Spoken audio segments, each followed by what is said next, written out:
Dianna Russini is there now. She's looking at her phone. She cannot stop looking at her phone. The news is going fast and furious. New hair?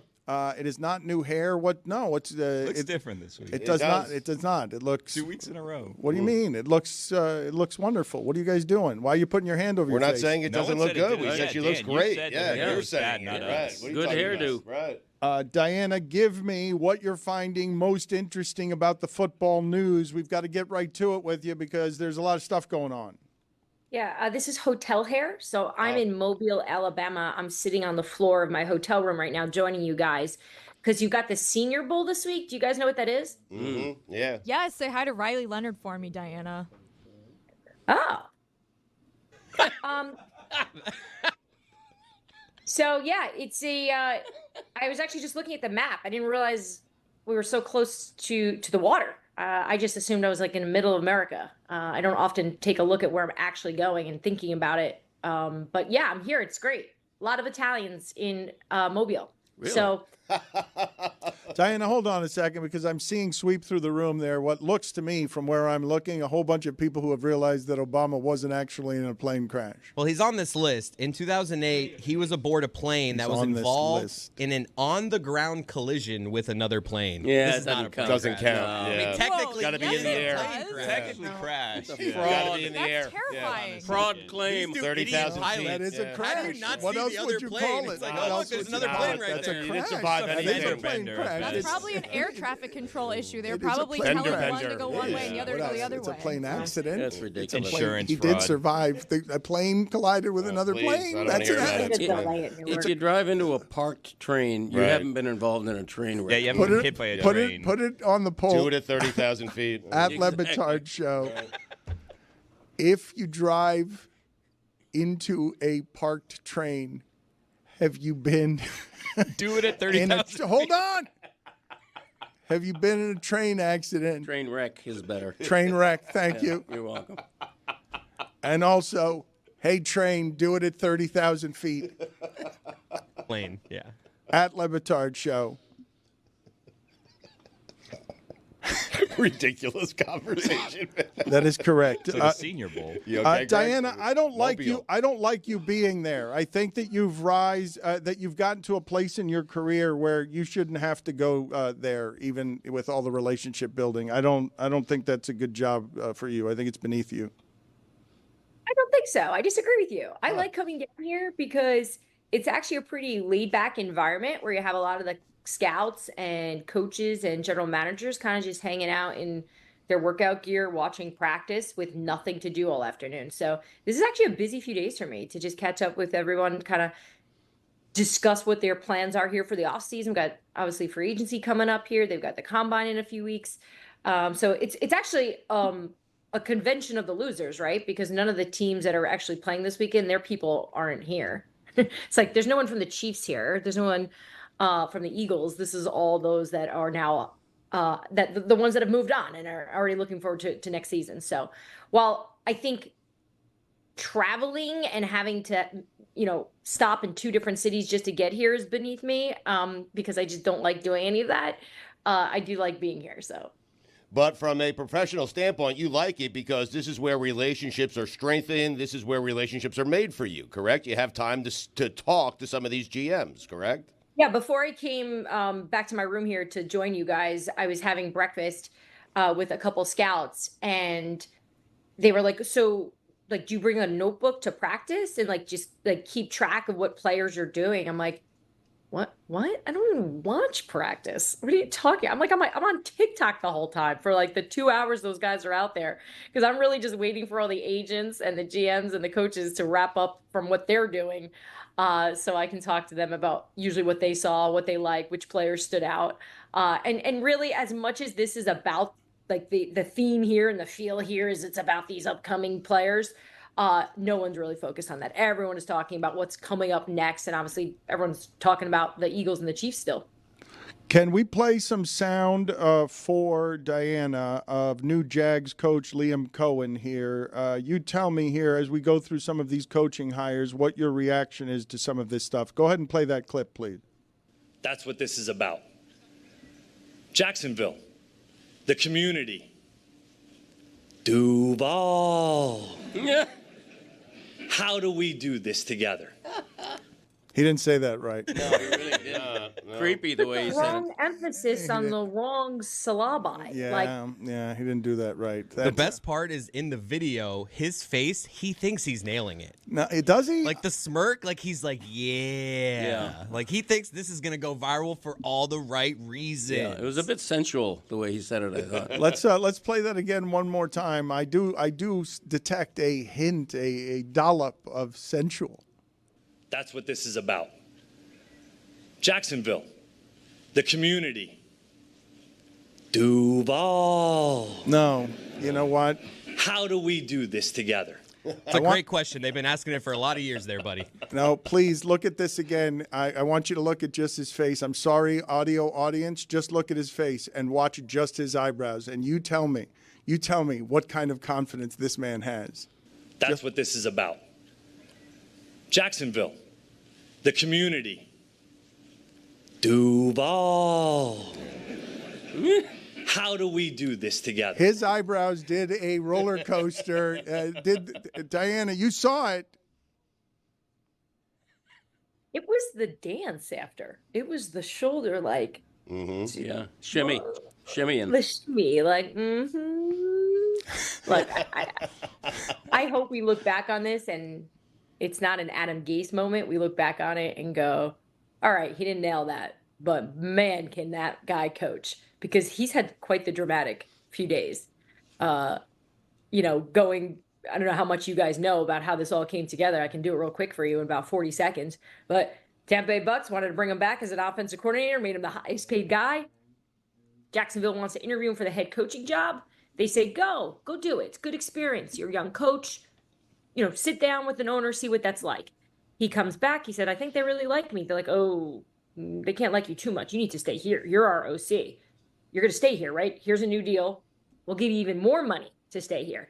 So he's in a win-win situation. He's getting paid a bunch of money to stay as the Tampa Bay Bucks offensive coordinator, coaching Baker Mayfield. And then part of that verbal agreement was you can't interview anymore. Like, it's done. You're here. He goes quiet, goes dark on them, and he takes a flight to Jacksonville and meets with Shad Khan all day long. And then there they decide that you're going to be the new head coach of the Jacksonville Jags. We're going to pay you Ben Johnson type money, a little less than that actually. 5 years, $10 million. And you're going to have control. You have full control. What is the name of the Jags owner? Can you repeat that, please? Shad Khan. All right. Here's how Mad Dog says it. He got upset at the way Shaka Khan handled it. The Queen of Funk. I mean. Okay, so you guys know I grew up listening to Mad Dog, and so I've met him. It's got to be 40 times now, just from being in sports. And, when he joined ESPN, I'd see him in the green room. And we have some great conversations about life and parenting and family. And, he gives me advice when I don't even ask it. So he goes on his show and he's like, there's this woman, Dianna Russini. She's reporting that blah, blah, blah, blah. And I'm thinking to myself, the guy knows who I am. He talks to me all the time. But it wasn't so much that he botched my name. It was that he had no idea who that person was that was reporting it. And I realized in that moment, I don't think Chris knew what I was doing at ESPN. I think he thought I did makeup. So Shaka Khan. We have not gotten Stugotz's thoughts. I am assuming that this is exclusive to God Bless Football on the new Jets hire, but we will get those thoughts after we play. He gave good press conference yesterday, but Stugotz has been beaten up by this franchise. He's heard, It wasn't Al Groh's press conference, but he's heard a lot of press conferences here. He's tired of people who can win the press conference. Look what happened yesterday with Aaron Glenn. Put your seatbelts on and get ready for the ride. Listen, there are going to be some challenges. But with challenges gets opportunity. But here's what I do know. We're the freaking New York Jets, so we're built for this. Goosebumps? We're not built for this. I love that Aaron Glenn wants to be the Jets head coach. I love that Aaron Glenn would prefer this be his final job in the NFL. And so in the absence of being able to actually hire a good coach, I'll start with taking a guy who actually wants to be the Jets head coach. And Aaron Glenn gets the area, gets the fan base. They would all want to be the Jets head coach. This guy wants to be the Jets head coach for the next 20, 25 years. He does. He wants this to be his last job in the NFL. And I'll take that. That's good enough for me. Say that. Oh, no one wants to be the Jet head coach. No one dreams of being the New York Jets head coach. Nobody, except for Aaron Glenn. And I'll take it. You also sneaky called him not a good coach. I'm not certain he is. I mean, he gave up 45 points at home to the Commanders. A lot of injuries. So you're just someone who's willing to accept any coach that is somebody who wants to work for you? Yeah, someone who wants to be there. Yeah, Man. Rex Ryan, Aaron Glenn. We'll take it. It's a starting point, Dan. All right. Okay. Are you allowed to say we're the freaking New York Jets when you haven't won anything in 55 Well, years? let- I'm No. just asking. You can't say that. Let's play the sound again here because I think we should leave in and bleep out the word before it so it just sounds like he's saying something different. Put your seatbelts on and get ready for the ride. Listen, there are going to be some challenges, but with challenges becomes opportunity, gets opportunity. But here's what I do know: we're the freaking New York Jets, so we're built for this. I mean, he is going safety first with the seatbelts. That's good. Mm-hmm. We're built for bleep out the this and leave in the and we're the New York Jets. We're built for. Also, put your seatbelts on. What Obama said when he saw that the planes were going to crash. Got my seatbelt on. Like, put your seatbelt on. That's a nothing phrase of what's going to happen. Put your seatbelt on. We're going to get into an accident. I'm coaching a team called the Jets. Usually buckle up hits harder there. Yeah, than, buckle put up your is what seatbelts you on. Buckle up. Yeah. Put your seatbelts on. Strap it on. It is what a pilot that was going down at sea would say before taking a job. Put your seatbelts on. I don't know what he's offering us there. We're like, Chris is right. He messed it up, the phrase. Chris is right. In New York, that's the back page of the New York Post right now. I don't think he meant to say fasten your seatbelts. He meant to say buckle up, we're going to get this thing off the ground and go. no, but I strapped my seatbelt across my chest there. Like Where when are we buckle going? Up, you do it aggressively. When you put your seatbelt on, you're fiddling and you're Right. You got to buckle up in that case. Let's get some more sound because the things in the NFL, I don't know how much information you feel is coming your way that is too much. The gossip is high now because a lot of people are just sitting around waiting for the football season to end and all they have to do is talk, right? Yeah, people are pretty gossipy right now, but now that the coaching cycle is wrapping up here, we're just waiting for the Saints to make their hire. The buzz today has really just been Jerry Jones and just the way that press conference went down. I mean, it should be studied because there were so many moments of just awkwardness. There were moments, it was some moments where he was emotional. The whole thing was really weird. And I kept thinking, if I was Brian Schottenheimer, does this owner want me here? Because there was some tone in there where it was kind of, it could be condescending at times. I didn't really get this rah-rah speech from Jerry that made me go, okay, I get it. I get why he went in-house, why he went with the offensive coordinator of the head coach that he fired. Because to me, I don't care what they're trying to sell in Dallas. They did not have a plan. They did not think that this was going to fall apart with Mike McCarthy and that the two sides would go in different directions and that they would be on the market for a head coach. They were not prepared. Dianna, it is so weird. I don't know. Tell me if I have this wrong because Lord knows plenty of people talk about the Dallas Cowboys enough. The idea that the Cowboys would have that season and that Mike McCarthy, I don't know how honest he is, talking about how bothersome it is to be run poorly. But for Mike McCarthy to have his choice of whether or not he went back to work after that season, or for them to be surprised by Mike McCarthy turning them down, what is being said about how dysfunctional this 80-year-old man bloated on power is running that franchise? Because he's in charge. Mike McCarthy very much worked for Jerry Jones, and Jerry Jones, no matter how systemic we think these things are, Jerry Jones is the final call on all things, and his hands are on everything. Here's something I've learned over the last few weeks about how organizations see themselves. They do not see themselves the way we can see them and criticize. They think everybody wants to be associated with them, including the Jets do. Everyone has this lack of self-awareness because they know there's only 32 of these. They know guys are willing to do whatever it takes. Look at Liam Coen's situation. And by the way, I don't even know where I fall in terms of whether or not I think the way he handled his business was professional or not. This is a cutthroat industry, and you only get a few opportunities. Guys, Bobby Slowick was getting head coach opening opportunities, and he was fired from the Houston Texans last week. Lou Anarumo was the sweetheart of the league after the Bengals went to the Super Bowl, and now he's the Colts defensive coordinator, barely. And I say barely because he had a couple options, but I just think that owners know how hard it is for these coaches to get these jobs, that they simply look at it that way of, you're not good. Mike McCarthy, you're not walking. I'm going to offer you a situation, a deal that's maybe not great, but you have no other options. And I think Mike McCarthy looked at the situation and was like, nah, I don't want to deal with this anymore. I don't want, it's not worth it to me at this point. And so now, he's up for the New Orleans Saints head coaching job. He obviously had some flirting there with the Chicago Bears. So there's a market for Mike McCarthy. And I think Jerry Jones always will believe that there's a market for the Dallas Cowboys. The Philadelphia Eagles are in the Super Bowl, and we want answers to just one question. How obnoxious has your husband been since?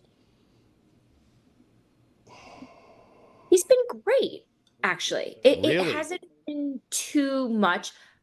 We have a little issue just in our marriage where Kevin can't ever just do anything in silence. He always has a podcast playing. Right. And so I definitely have heard way more Philadelphia podcasts. So he's the type, like, after they win, he wants to listen to more and more.